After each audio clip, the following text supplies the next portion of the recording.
Тынық мұхитының солтүстік бөлігінің шексіз кеңістігінде 20 жылдан бері жалғыз саяхаттап жүрген бір кит бар.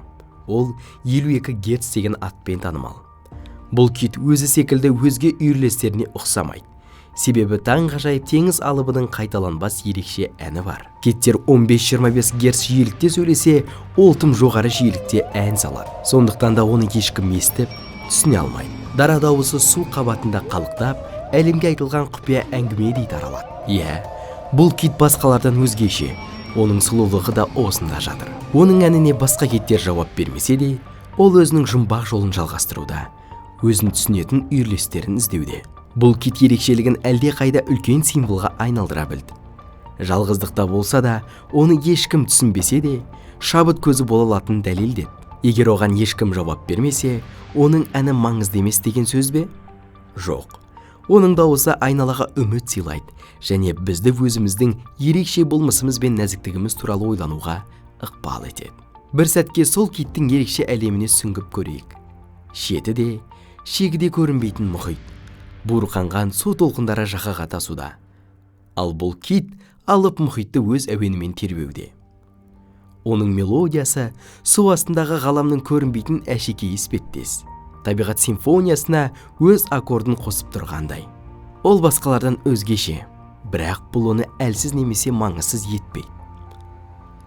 Жалпы бұл киттің тарихы бізге жалғыздық сәттерінде өз даусымызды тыңдау және ерекше болмысымызды бағалау маңызды екенін еске салады. Бәлкім бұл кит біздің планетамыздың символы шығар. Елестетіңізші, жер шексіз ғаламның кеңістігінде суық пен қараңғылыққа оранып, жүйткіп бара жатыр. 52 Герц киті секілді біздің планетамызда өз әнін шырқайды. Желдің сыбдыры, құстардың әні, мұхиттың шуылы, бұл оның мелодиясы, оның ерекше тарихы. Әлемге ол бөлісетін ән мүмкін ешқашан естілмеуі мүмкін. Бірақ бұл ән маңызды емес дегенді білдіре ме? Егер тыңдайтын ешкім болмаса, біздің планетамыз әнін тоқтата ма? Жоқ, ол өз әнін жалғастыра береді. Мұхит симфониясына өз аккордын қосып тұрған жалғыз кит секілді жарқырай береді. Кейде біз адамдар өзімізді жалғыз, түсініксіз сезінуіміз мүмкін. Даусымыз айналамыздағы шу арасында буға айналып кеткендей сезілуі мүмкін. Бірақ бұл әлемде бізді еститін біреу әрқашан табылады. Кит өзінің әнін біреу тыңдап-тыңдамайтын білместен саяхатын жалғастырғандай, біздің жерде кеңістік арқылы қозғалысын жалғастыра береді. Оның тарихы бізге жалғыздық, мән мағынасының жоқтығы емес екенін еске салады. Бұл нағыз өзгеріс сәті. Өз даусыңды табу, есту және түсіну сәті болуы мүмкін. 52 Герц китімен біздің ғаламшарымыз мұхит пен ғарыштың шексіз кеңістігінде қос жалғыз саяхатшы.